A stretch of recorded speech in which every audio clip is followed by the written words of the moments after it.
I've been going on about this for the past couple of weeks. He is the UK's #1 motivational speaker. He's the founder of For Networking. He can only mean one person's actually joined us in the studio this evening, and that's Brad Burton, the UK's #1, as I said, motivational speaker. I'm from Manchester, I do have a shaved head, do have tattoos, but I'm not a drug dealer to your audience anymore. Now, I'm actually a motivational speaker, but it wasn't always that way. I started For Networking, which is my business, which is a national business network, about 8 years ago. And since then, I've written 3 books and go around there sort of inspiring people and motivating people to say, you know what, if I can do it, so can you. When I started my business off, I did it because I wanted all the riches in the world. You know, I wanted a Lamborghini and just stuff. And then somewhere along the way, things get a little bit twisted and you realise that actually stuff isn't what life's about. But there's one guy who I knew, and it's quite ironically funny in a sort of strange way, but he put all his money into pension, and 3 days before he was due to retire, he died. Honestly, people start taking risks because otherwise you end up working your life for what? And that's the thing that people need to ask. Your audience needs to say to themselves, what is your life about? What is your purpose? What is your why? That's what I'm coming alive now. What is your why? What is your why? And if you can't answer that, what's your why? Oh, well, I want a new BMW, or I want...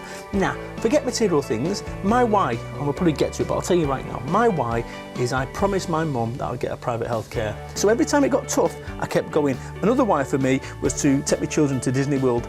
Right, my 2 boys to Disney World. If your only motivation is money, it's not enough. So by all means, look for money about what you want the money, but have a reason for why you're doing it. Because if you just want money for the sake of money, when it gets tough, it's not enough.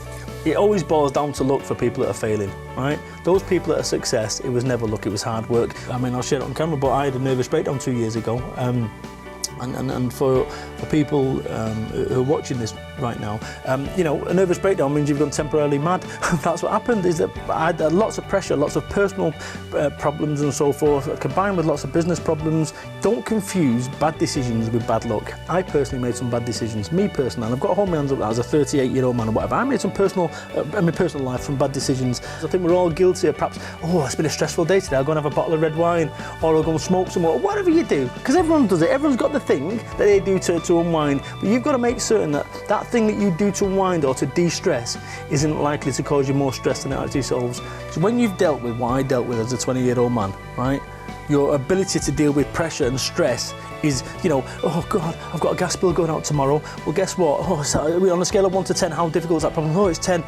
If you put 2 bullets through somebody's window, that 10 suddenly appears into a 1. It's no longer significant. And I think that in some respects, my ability to deal with pressure and stress and situations that are like non-life and death, when you're employed, this is how it goes: payday, skint, payday, skint, payday, skint. When you're self-employed, this is how it goes: skint, skint, skint, skint, skint, skint, skint, skint, skint, payday, payday, payday. And most people quit here. And you've got to keep going.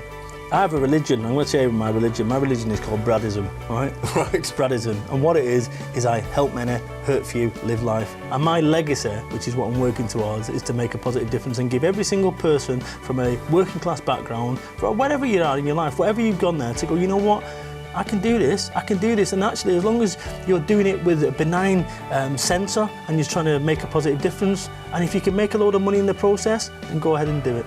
Thought number 1, stop listening to Radio 4 in the mornings, okay? You know, I would rather be uninformed and happy than informed and miserable. There's going to be wars going on and things happening around the world, you know, that you've got no impact over. Concentrate on stuff that you have an impact over, primarily your life. If you've got a plan B, it's because you do not believe in your plan A. Think about that for a second. If you've got a plan B, it's because you do not believe in your plan A.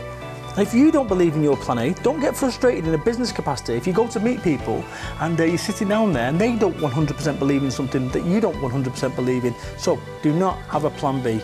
Have a plan A, or move your plan B into plan A, but have one. Because if you've got a plan B, it's because you do not believe in your plan A. And the final thing, and I've been banging this on throughout this entire interview, is this: spend 100% of your time being 100% of you. And if people don't like you for being you, next.